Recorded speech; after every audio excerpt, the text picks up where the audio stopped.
క్రైస్తవ్యం అనేది మతం కాదు, ఇది ఒక మార్గం. అందుకని అన్నింటిలో త్రాగుడు ఉంటుంది, తిరుగుడు ఉంటుంది, నరహత్యలు ఉంటాయి. వాళ్ళది విజయముగాను అతిశయముగాను భావిస్తారు. కానీ యేసు ప్రభు మార్గంలో ఏమంటే తెలుసా? నువ్వు మద్యం త్రాగొద్దు, నరహత్య చెయ్యొద్దు, అబద్ధం ఆడొద్దు, పరిశుద్ధత ఉంటుంది. ఆ పరిశుద్ధతను బట్టే కదా ఈరోజు యేసు ప్రభు దగ్గరకు వచ్చేది. ఈరోజు చూడండి, లోకంలో ఎక్కడెక్కడో తిరిగే మగాళ్ళల్లో 100కి 90 మంది వ్యసన పరులుంటే, నా యేసయ్య దగ్గరకు వచ్చే వాళ్ళల్లో 100కి 90 మంది పరిశుద్ధులైనటువంటి వాళ్ళు ఉంటారు. చప్పటకొడదాం గట్టిగా. ఆయన నామము చిగురుస్తూనే ఉంటుంది ఎప్పటికప్పుడే. ఎందుకని ఇలా జరుగుతుందనంటే, అతనిని బట్టి ఏమవుతుందంట? మనుషులు దీవించబడతారంట. ఇప్పుడు కొడదాం గట్టిగా చప్పట్లు. యేసయ్యను బట్టి ఏమవుతారు? మనుషులు దీవించబడతారు. ఎందుకు దీవించబడతారు? తన ప్రజలను వారి పాపముల నుండి ఆయనే రక్షిస్తాడు గనుక. ఆమేన్. ఆయన రక్షించడమే కాదు, ఆయన తోడై ఉంటాడంట. హల్లెలూయా. అందుకని ఇమ్మానుయేల్ అని పేరు. క్రిస్మస్ దినాలలో వినండి, ఎంతసేపు యేసు ప్రభు పుట్టాడు, పశువుల పాకలు పుట్టాడు, ఇంతవరకే కాదు, కాస్త ముందుకు వెళదాం. యేసు ప్రభువును బట్టి ప్రజలు ఏమవుతారు?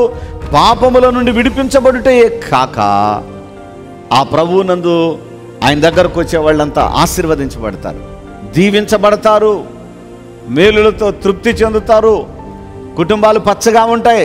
దీవించబడటం అంటే ఏమిటి? ఏ విషయంలో నువ్వు ఏడుస్తూ బ్రతుకుతున్నావో, ఏ విషయంలో కన్నీరు కారుస్తూ రోజులు వెళ్ళబుచ్చుచున్నావో, ఏ విషయంలో ఆందోళన చెందుతూ నిద్ర పట్టని రాత్రులు నువ్వు గడుపుతున్నావో, నిద్రపోదామన్నా నీకు నిద్ర రావడంలా, కష్టపడుతున్నా నీ రూపాయి నిలబడటంలా, మందులు వాడినా నీ ఒంటిలో రోగం పోవడంలా, ఎంతమంది పెద్ద మనుషులు చెప్పినా నీ కాపురంలో నెమ్మది ఉండటంలా, ఈ సమయంలో గనక నువ్వు నా యేసు ప్రభు దగ్గరకు వస్తే ఈ రోజు నుండి నీకు ఆశీర్వాదమే వస్తుంది. ఏ శాపం ఉండదు, ఆశీర్వాదమే కలుగుద్ది. హల్లెలూయా.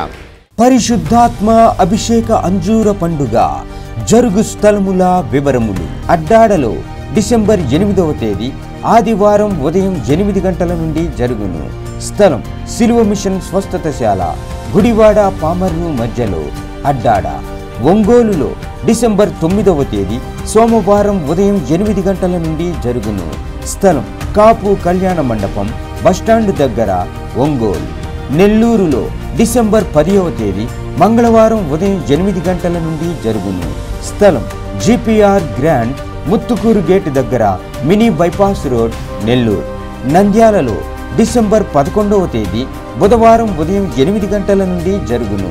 స్థలం JK function hall, Salim Nagar, municipal office దగ్గర, నంద్యాల.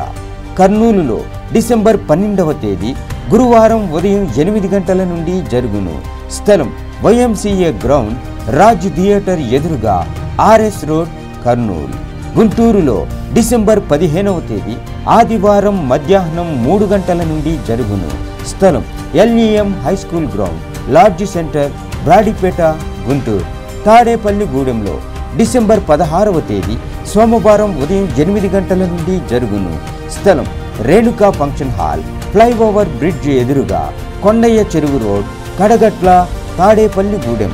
డోన్లో డిసెంబర్ 16వ తేదీ సోమవారం ఉదయం 8 గంటల నుండి జరుగును. స్థలం లక్ష్మీ ఫంక్షన్ హాల్, కొత్త బస్టాండ్ ఎదురుగా, డోన్. విశాఖపట్నంలో డిసెంబర్ 17వ తేదీ మంగళవారం ఉదయం 8 గంటల నుండి జరుగును. స్థలం సుబ్బలక్ష్మి కళ్యాణ మండపం, శ్రీకన్య థియేటర్ ఎదురుగా, రైల్వే న్యూ కాలనీ, విశాఖపట్నం. కాకినాడలో డిసెంబర్ 18వ తేదీ బుధవారం ఉదయం 8 గంటల నుండి జరుగును. స్థలం కొండబాబు గారి కళ్యాణ మండపం, ఎంఎస్ఎన్ చారిటీస్ ఎదురుగా, జగన్నాథపురం, కాకినాడ. పాలకొల్లులో డిసెంబర్ 19వ తేదీ గురువారం ఉదయం 8 గంటల నుండి జరుగును. స్థలం లయన్స్ కమ్యూనిటీ హాల్, బస్టాండ్ దగ్గర, పాలకొల్లు. పెద్ద డోర్నాలలో డిసెంబర్ 19వ తేదీ గురువారం ఉదయం 8 గంటల నుండి జరుగును. స్థలం కల్వరి స్వస్థతశాల, పోస్ట్ ఆఫీస్ వెనుక, కర్నూలు రోడ్, పెద్ద డోర్నాల. పెరవలిలో డిసెంబర్ 20వ తేదీ శుక్రవారం ఉదయం 8 గంటల నుండి జరుగును. స్థలం కర్మేలు ప్రార్థనా మందిరం, గవళ్లపాలెం, ముక్కాముల రోడ్, పెరవలి మండలం, తూర్పు గోదావరి జిల్లా. మాచెర్లలో డిసెంబర్ 21వ తేదీ శనివారం ఉదయం 8 గంటల నుండి జరుగును. స్థలం మానుకొండ కళ్యాణ మండపం, మున్సిపల్ ఆఫీస్ దగ్గర, పల్నాడు జిల్లా. ఖమ్మంలో డిసెంబర్ 23వ తేదీ సోమవారం ఉదయం 8 గంటల నుండి జరుగును. స్థలం మంచికంటి భవన్, సిపిఎం ఆఫీస్ ప్రక్కన, ఎన్ఎస్టి రోడ్, ఖమ్మం. అనంతపురంలో డిసెంబర్ 23వ తేదీ సోమవారం ఉదయం 8 గంటల నుండి జరుగును. స్థలం Shri Padmavathi function hall, old Ramana Ramesh theatres, Anantapur. Ramana గారు వీరు విప్పర్ల అనేటువంటి ఊరు నుంచి 7 బేతెస్తా కోనేరు పండుగలలో హాజరు కావడం కోసం తీర్మానించుకుని రావడం జరిగింది. వీరు అసలు రావడానికి కారణం, వీళ్ళకేమో 3,40,000 రూపాయల అప్పు ఉంది.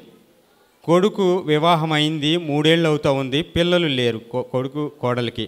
అలాంటి పరిస్థితుల్లో అడ్డాడ స్వచ్ఛతశాలలో కోనేరు పండుగలో పాల్గొంటే దేవుడు దీవిస్తాడని చెప్పేసి 7 కోనేరులకు నేను వెళతాను అని చెప్పి తీర్మానించుకుని విప్పర్ల నుండి నెల ఈ యొక్క కోనేరు పండుగల్లో హాజరవుతూ వచ్చి దైవజనులు క్రీస్తు రాయబారి గారిని కలుసుకుని, అయ్యా మా బాధ ఇది, మా సమస్య ఇది అని చెప్పినప్పుడు దైవజనులు వీరి క్షేమం కోసం ప్రార్థన చేసి ఉండగా 5 నెలలు అయ్యేటప్పటికీ వీళ్ళకున్న 3,40,000 రూపాయల అప్పు అనా పైసలతో సహా తీరిపోయింది.